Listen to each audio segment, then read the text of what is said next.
The comments, opinions, and views shared during this program are of those individual Freemasons and do not reflect the official position of a Grand Lodge, concordant body, appendant body, Masonic Authority, or craftsmanonline.com.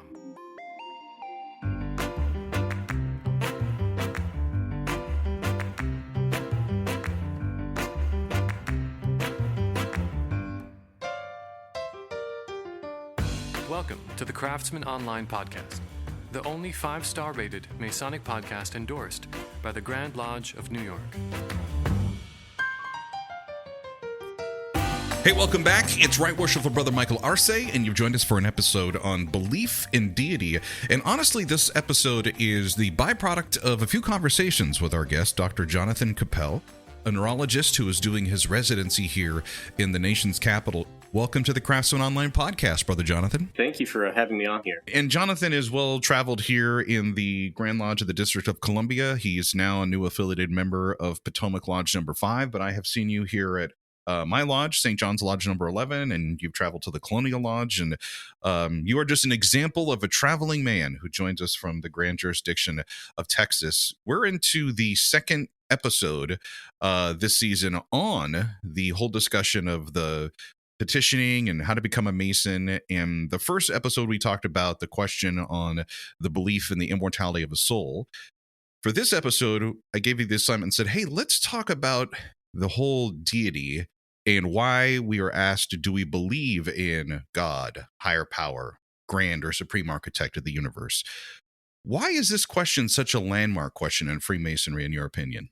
I think a lot of it has to do with what our ultimate focus is, because thinking about the experiences I've had, the ultimate existential angst that people have really boils down to a lot of the deeper questions that we don't ask. From my experiences as a physician, the things I've noticed with people, especially with one patient in particular, was how he talked about his regret of not engaging with these questions. What do you really believe in? If there is a higher power, who is this entity? Who is this person or persons in some traditions? And I think that ultimately boils down to asking those questions about why we do what we do now and what we're hoping for in the future. But how do you explain that, the mystery of the universe and the existence of this deity? That actually is an important question. I think what we had talked about in our conversation before is like the different conceptualizations of God throughout time and how that's evolved from the early civilizations to the present. I think what stands out to me amongst all these traditions is how at the underlying basis is the relationship of the individual to God. And within Freemasonry, I think what's really helped kind of me engage with that question more is really looking at other traditions. So if you look at the Hindu tradition in particular, there's this idea of like a pantheistic view of God, meaning that God is actually the same as creation. They're one and the same, and that what we see in reality is more of a illusion or a emanation of God's very being. So in one sense, God's knowable. In one sense, God is unknowable through a more Hindu conceptualization. What I find very interesting about that conception is that it brings about this idea, if you look at from the Masonic traditions, or if you look at the ideas presented, it really brings forth the idea that ultimately, when we're talking about God, it's really about finding our relationship to God and seeing that we're all interconnected in one sense or another. I think that's the ultimate theme that connects a lot of these different traditions, is that there's an interconnectedness that it stimulates, so that it's not just you as an isolated individual thrown into the world with no connections whatsoever. It's about saying that there's something much larger that connects you to everyone else, including this thing that we call God. And I think the more that you look into that, I think there's a lot of beautiful things that helps with our understanding of death and even understanding of how other different religious systems can help us understand more about God. Even if we don't participate in those traditions, it gives us at least another lens of looking at it. I like that you put it that way. And here's the thing that I like most about Freemasonry is that what I find beautiful is what you had jumped out by saying. It was like, oh, well, this culture believes it this way. This culture believes it that way. When did you decide that you wanted to start reading more or exploring more on how other people, what their belief systems were? Was that because of Freemasonry, or was that something that was already inside of you? So I would say it was before. I've always been interested, very curious to begin with. I've always been wanting to learn from other traditions, partially because even if you don't believe everything within a tradition, you have disagreements. There's writers within each tradition that have very important wisdom and perspectives that we can take regardless of, other issues that we may disagree with. But I think as I went through my PhD training, especially when I went through medical school, there was opportunities for me. They had interfaith groups where I trained at, to where I actually had more exposure to different traditions as well. That was when I was able to go to the mosque for the first time with one of my professors and one of my colleagues, which was a really interesting experience. I went to my first Jewish synagogue, and I also was introduced to a lot of other tradition along that lines. It was actually only until I moved to DC where I had even more exposure to that from two different perspectives. One, from being a doctor, where that becomes a big part of what you deal with, especially when you're in an intensive care unit, and those issues do come up often and very frequent. On the other hand, from my personal interactions here, there's more opportunities from both in the Masonic tradition here, at least in DC, to be able to interact with people from different faiths. If you go to the Midwest, I think we talked about this too, you usually have a very Protestant background with most people you meet, usually Catholic. You might meet people that are Muslim, even Hindu, but you don't really see a lot of the other flavors. In DC, I'm actually in discussions with one guy in the Zoroastrian tradition, which is extremely fascinating to actually have that conversation and see a lot of the similarities and branchings that you can see from Zoroastrianism to a lot of the Abrahamic faiths in the way that they describe God and the interactions between human beings and the deity. But in addition to that, it's also having opportunities to meet people within the Sikh tradition. Also, even within Christianity, to meet people who practice Christianity differently. So a lot of the patients that I've actually treated and worked with were from Ghana or Ethiopia, some even from South Africa and other African nations. The way they practice Christianity is completely different. Even as you know, there's the Haitian Lodge in DC, which has their own flavor where they can bring some of the traditional voodoo aspects or even traditional Haitian spirituality as well. That I think has been helpful for me because what I notice is that by studying the ideas within Freemasonry, you can understand how symbols within the craft have similarities to other religious traditions. So even if you don't fully understand that religious tradition, you can pull from that knowledge and have good conversation. I felt like that was one of the interesting things that really helped with being able to engage with people that you may not fully understand their complete theological or even philosophical beliefs. I was thinking of like some of the personal reading and research that I've done. And it was because of Freemasonry. I would have never studied Buddhism, for example. And the bookshelf behind me, there is the Beginner's Guide to Buddhism. I'm not ashamed to admit that I have a copy of that. I've purchased a English version of the Quran to read that because I was really into some of the ancient Egyptian mysteries and wanted to try to see if I could connect some thoughts there.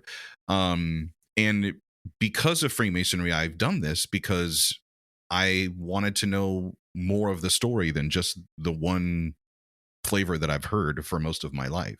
Was there anything that was significant that's kind of stuck with you or inspired you from another tradition that now you're kind of proud to say this is a piece of me? Yeah, I would say the two traditions that I felt like actually had a lot of overlap to Freemasonry. One has actually been Sufism, which has really surprised me. If you look at a lot of the Sufi beliefs, of course, there's different groups of Sufis, but a lot of their focus is actually on this kind of universality with regards to God and being able to explore that not only within one's faith tradition, but beyond that. And when you look at some of their symbolism and ideas, there's a lot that you can see that kind of, in a way, takes the lessons that are taught within the degrees and expands on that further. So I thought that was very surprising. The other tradition that really surprised me the most was the Hindu tradition. So in DC, there is a Hindu temple that's like in the northeastern part, I would say of Maryland. It's like right on the border between the DMV area. And I think it's called the Sri Vishnu Temple, if I remember correctly. I might have mispronounced it. But what's interesting is that that temple has dedicated to Vishnu and Shiva. for the two main deities in the Hindu tradition, including Brahman as well. They have their kind of trinity aspect to it. What was interesting was one of my physicians that's my mentors took me there. I went there twice. The second time I went with them. What was interesting is if you go to a Hindu temple, it's very noisy. It's not quiet. They have a lot of music going on. There's actually a lot of people in there. There's chanting at certain temples. So they actually will have on specific days, the priests will go and they'll actually have these huge ceremonies to essentially prepare the deity to be presented to the followers of a particular faith. What was interesting is that at the same time, people will be going to other gods within each tradition and having their own expressions. And when I talked to my mentor, he mentioned something I thought was really interesting. He said, the idea of the Hindu tradition is that we don't judge people based upon which god they worship, how they worship, and where they're starting. Because the way we view it is people have their own paths, their own personalities, their own backgrounds. And who am I to judge someone's particular tenor of faith where they start at? Because ultimately it's God trying to reach out to them where they're at and being able to help us reach that same point. And I like that because you can take that lesson to anything with the patients I deal with, whether they're easy or difficult, whether they're having different struggles, even difficult people I work with. Everybody's on their own journey. Some people are further along than others by maturity or spiritual awareness. And we all have to remember that we're all just trying to learn and get better at our own pace. And having that perspective, I found, gives you that kind of what I call extending your cable toe so that you don't lash out at people that may irritate you and just realize that they're still learning as much as you are. And I think that gives you kind of the grace from a personal perspective to be a little bit more kind and compassionate to people and realize that we're all trying to do our best at the end of the day.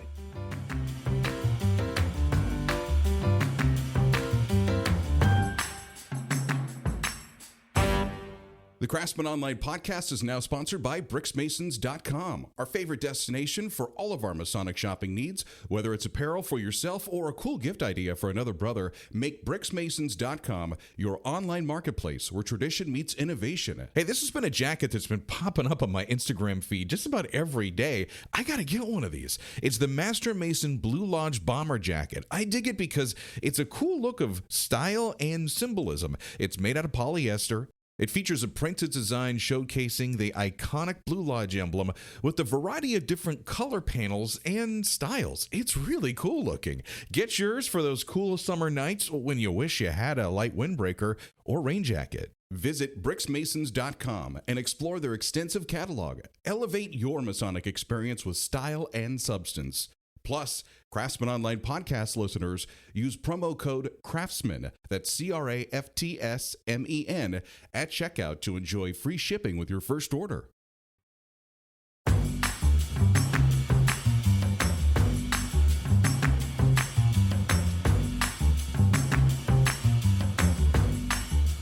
We're doing this episode and we're talking about the belief in deity, and I have asked this question before.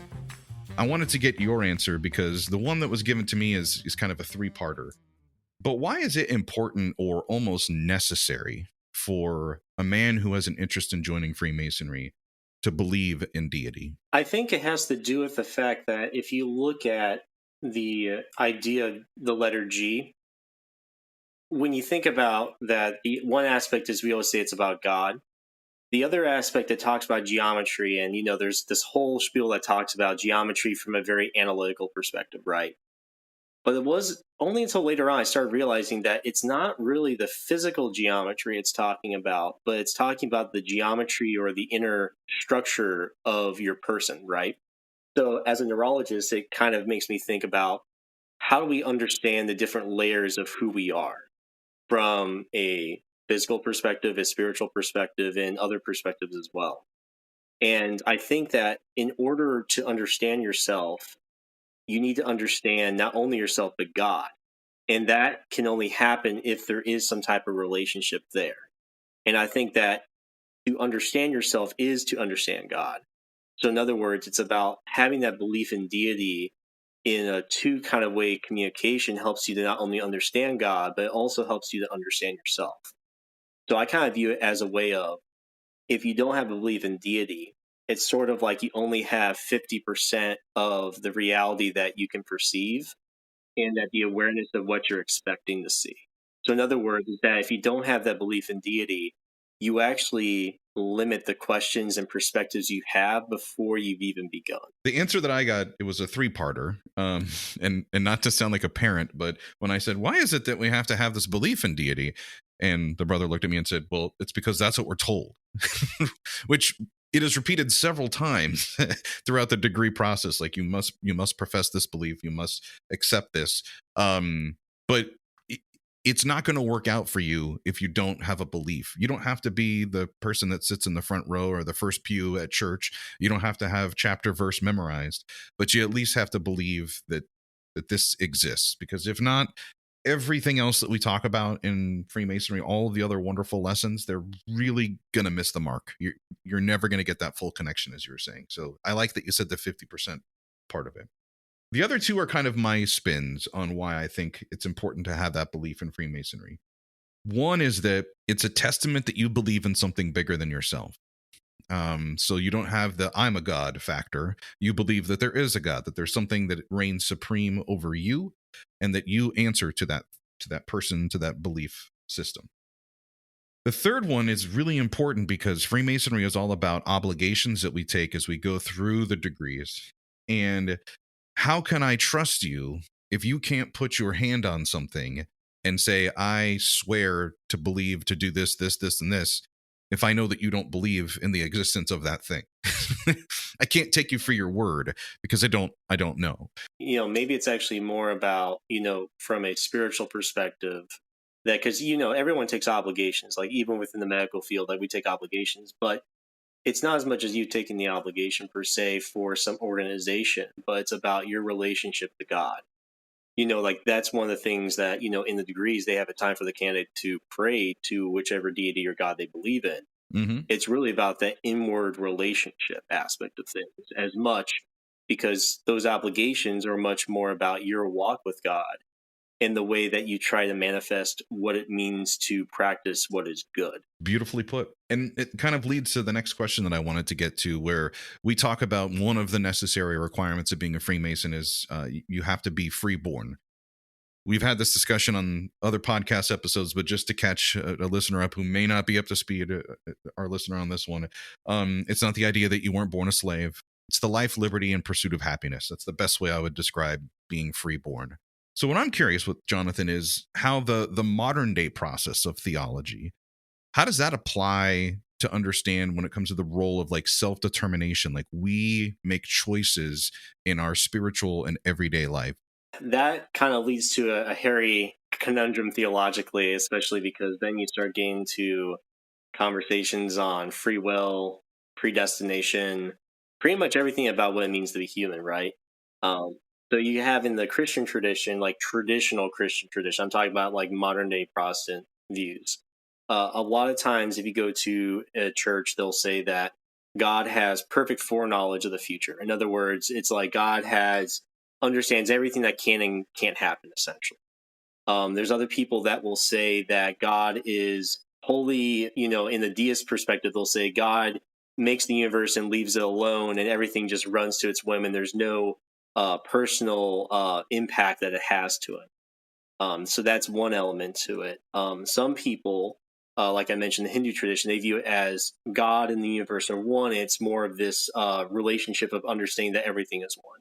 I think that one of the interesting things that if you look at more of the mystical traditions is that it's much more, especially like in Christianity, or if you look at people like Thomas Merton, if you look at like within the Sufi tradition, if you look at all these different traditions, there's actually much more what you can call a panentheistic view or an open theist view. In other words, it lets go of the idea that God needs to be in control all the time. In other words, is that God can actually participate with the universe as it is. It doesn't mean that God's fully in control, but it doesn't mean that he doesn't have the ability with everything in the universe to bring about outcome. I think that ultimately these different perspectives influence the way that people approach decisions they make, as well as, especially like when it comes to topics of end-of-life care, those type of perspectives can either be very detrimental to the way people view their own predicament, or it can be very empowering to help them realize that it isn't God saying, well, he determined me to have X and Y happen.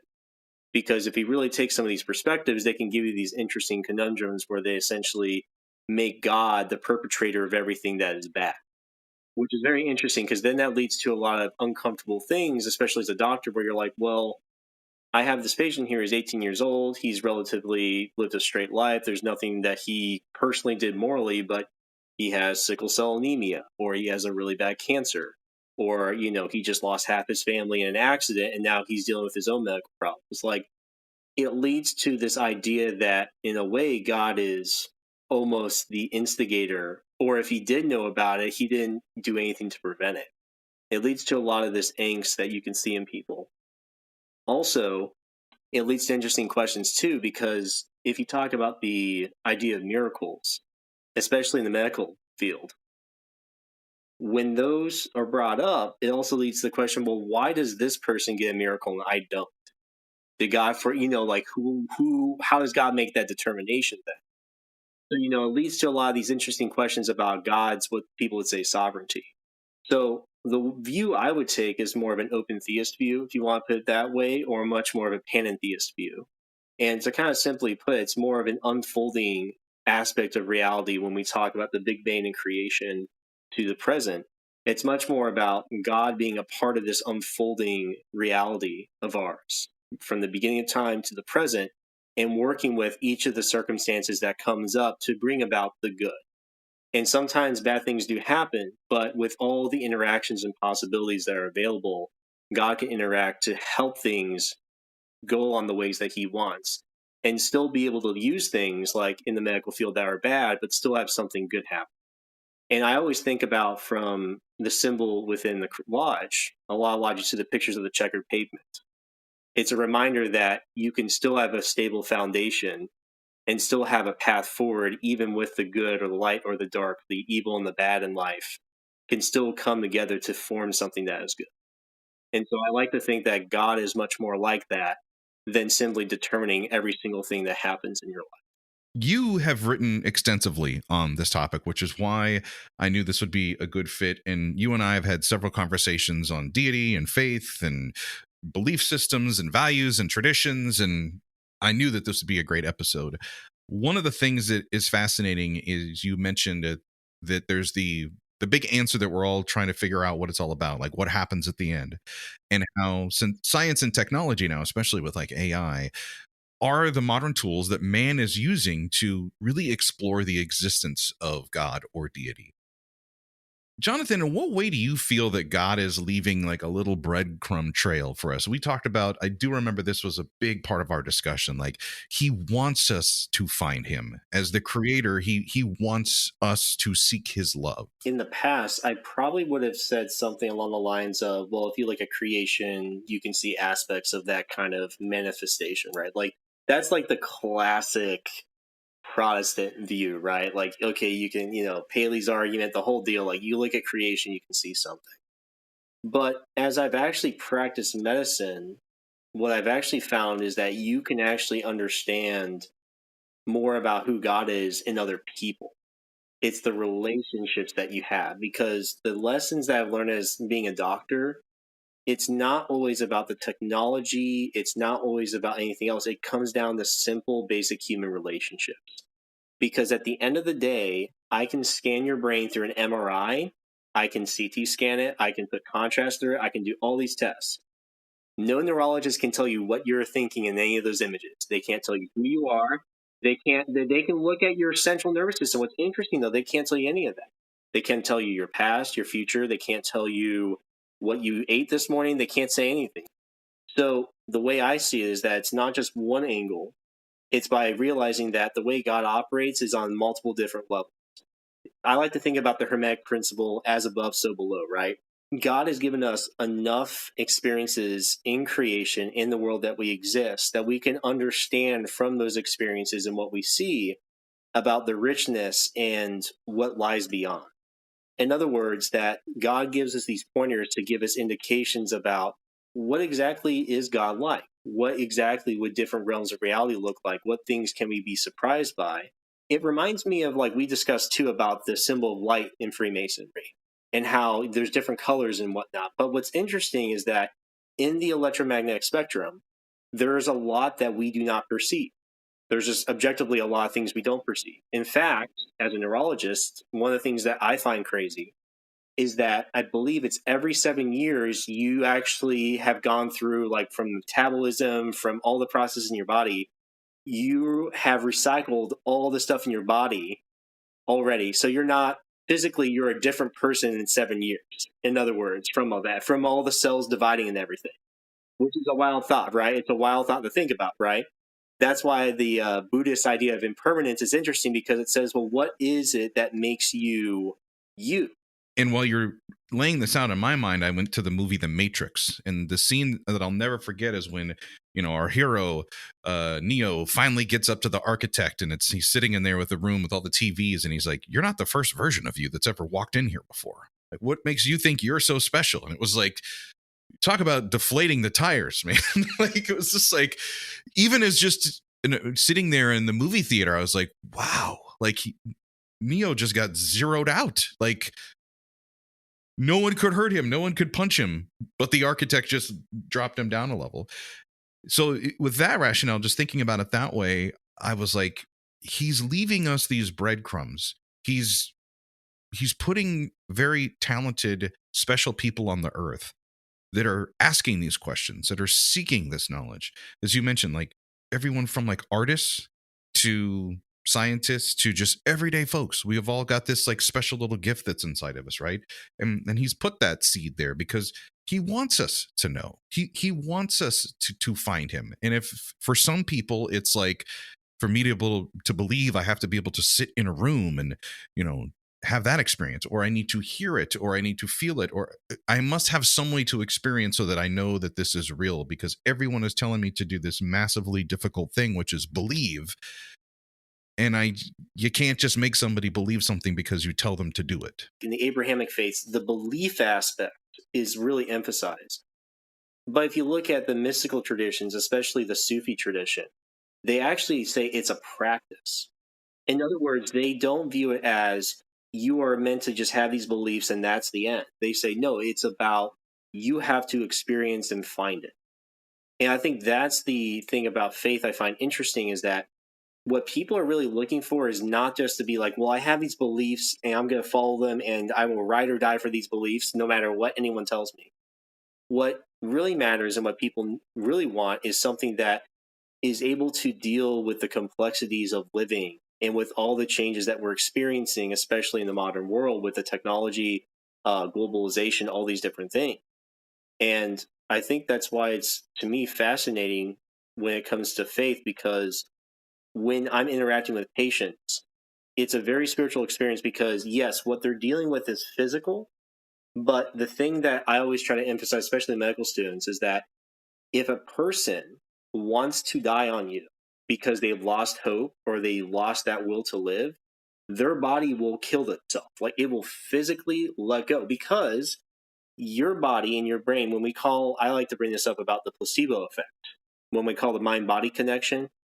What's interesting is that if you look at the data on the placebo effect is really about the effect that relationships and social expectations has on medical treatments, right? So the thing I find fascinating is, for instance, they've done studies where they show that if you took morphine in an outpatient setting outside the hospital, like if you're in the hospital admitted for like a surgery or whatever, 50% of morphine's effectiveness will go down in an outpatient setting compared to an inpatient setting, even though it's the same drug, it's supposed to do the same thing. Because in an inpatient setting, patients are around an environment where they are being socialized to realize, oh, I'm in a hospital, these medications are supposed to help me, I have nurses around me, I have all these things. While if you're outside the hospital, it's not the same context or environment, and your expectation is different. So in other words, when I'm interacting with a patient, even if I give them a medication that may not actually have a functional effect. In other words, if I give them like saline, for instance, that's why they always bring a saline in these trials. the patient's expectation itself, the body will pull out reserves with regards to the way in which your hypothalamus and like the neuroaxis interacts with the rest of the body. Your body will kind of pull from its own reserves to try to heal itself. That's why when you look at things like shamans, or if you look at these other traditions, yeah, their medications sometimes didn't work. It's not doing anything. But the person believed that it would, and their body responded to produce that, right? So that's why in the hospital, I view that their social interactions are important, because if the patient doesn't believe in you, the medications won't work as well, because their body is actually fighting it, because they're thinking, okay, you are not listening to me, you are demeaning me, and I don't trust the people I'm with. It's not going to work. That is the second coolest thing I've learned today. First coolest was that my body regenerates itself every 7 years. So I'm like my iPhone, its system updates and it's a whole new inside. Yeah. But the second thing is that there's a reserve me that will come to me's aid in an emergency situation to heal myself. It's fascinating.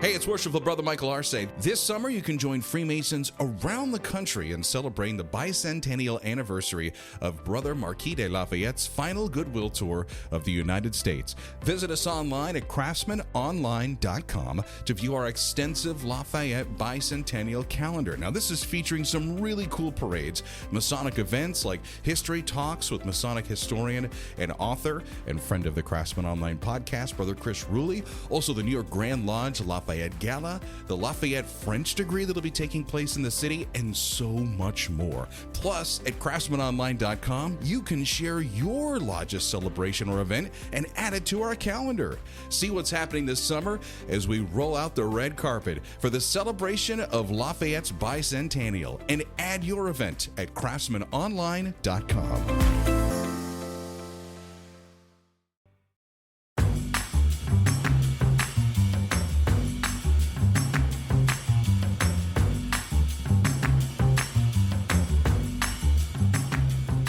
We've talked about Masonic teachings. They're shared throughout our degree work. They're also just a huge, heavy part of what we do when we do the independent study. We all tend to find brothers that are into one symbol or an area or a subject of interest. For you, what is this journey for Freemasons and our desire to collaborate with the grand architect of the universe in our life? What does that mean to you, this desire that we have? You know, I think the way I would describe it is to simply understand the nature of what love is. And the reason why I say that is because, you know, when you look at other traditions, I think Christianity sometimes does a really good job of summarizing, you know, in the New Testament when it's described about what is God at the end of the day. And there's the verse that says God is love. And when you look at these different traditions and when you think about that, ultimately that's the hard question, is what is love? And when you think about what does that actually mean when we're talking about God, like what is God's essence? And if we know it's love, well, what does that mean? And I think that's why when you think about Freemasonry and the tools that we talk about, the esoteric, all these different things, what I realize is that it's actually forcing you to understand what love is. And that's really hard, especially for some people that have dealt with a lot of difficult things. Like sometimes people have not experienced a lot of love and they don't really have that understanding. And I think that's why when people hear God, a lot of things can be projected from our relationships. And even like you said about the faith tradition that you were told, like this is the way that God is, and you don't deviate from it. And so I think for Freemasonry, for me, as I start learning, especially from you, the other brothers, it's about all this is about we're all on a journey to understand love, and we're all here to learn from each other from different backgrounds, different age groups, different, you know, even different lodges. I mean, I come from even going from Texas all the way, you know, even from the Midwest, coming from Texas to DC. It's completely different, the type of makeups within the different lodges and the way they interact and their history and the unfolding and whatnot. And it's always fascinating to me how the more that I've interacted with different brothers, the more similarities and differences I find. But learning what really matters is actually caring about them as people. You know, it's kind of like one of the things you taught me was people care more about that you give them the opportunity to discuss and help facilitate their understanding and exploration than preaching to them as if you have all the answers. And I felt like that was an important lesson because as a doctor, that is really helpful when you're dealing with really complex and really difficult situations where, like, I had a patient recently where he had a stroke and we couldn't find the exact cause of it.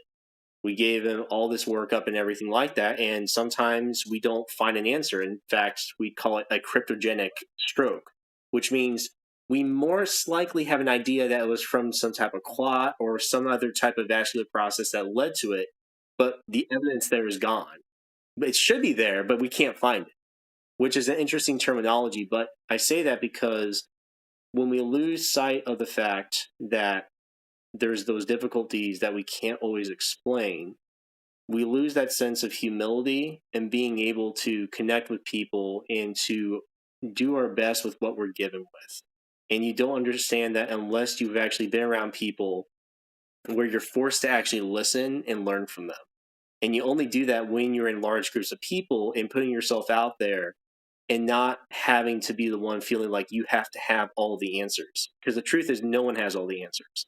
If you were, you would either be God or you would only have answers within one specific area. That's why there's no PhD of all PhDs. Like, there's not like the grand architect of all PhDs, right? Like that. I mean, the only person that does that is God, but there's no central person that has all the knowledge, right? Like, it's the same thing in medicine. If you talk to a urologist, he can tell you everything about how to treat all these different bladder disorders. Ask them about the brain, they'll say, I don't even know what my brain does. I can't even tell you what your brain does. So I think it's sometimes learning that it's not about the answers in Freemasonry that people are looking for. It's about how we practice and understand what love is and understanding God through that kind of process. I love that you jumped with that. I would have not expected you to say that. And I immediately had to jot this note down because I found it to be so meaningful. I'm trying to remember the movie that it came from, but they were discussing the concept of hell and how the folks think the hell is, this is where the devil lives with the pitchfork and the fire, and it's a really hot place. And one of the characters said, no, that's not hell at all. That's what they tell you in books and movies. No, hell is really life without God's love.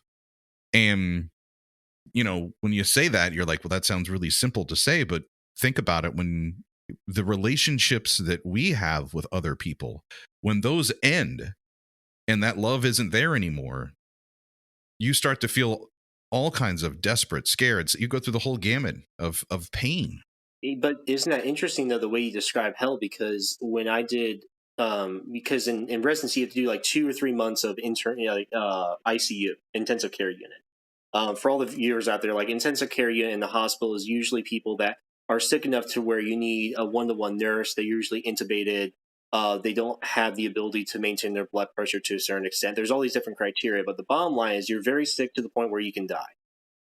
When you actually are in those environments where there's a lack of love, when there's family trauma and there's a lot of, disequilibrium in relationships, that's where a lot of the suffering that you see come from people. And especially when you practice as a doctor in those settings, it's very difficult because it can feel, it's almost as if you can sometimes feel like the love is being sucked out and all you're around is the worst aspects of living, where you're seeing people trying to survive or people that are just actively dying or people that are pretty much at a point where they're clinically dead, but there's an unwillingness or a difficulty for the family to either let go or process it properly.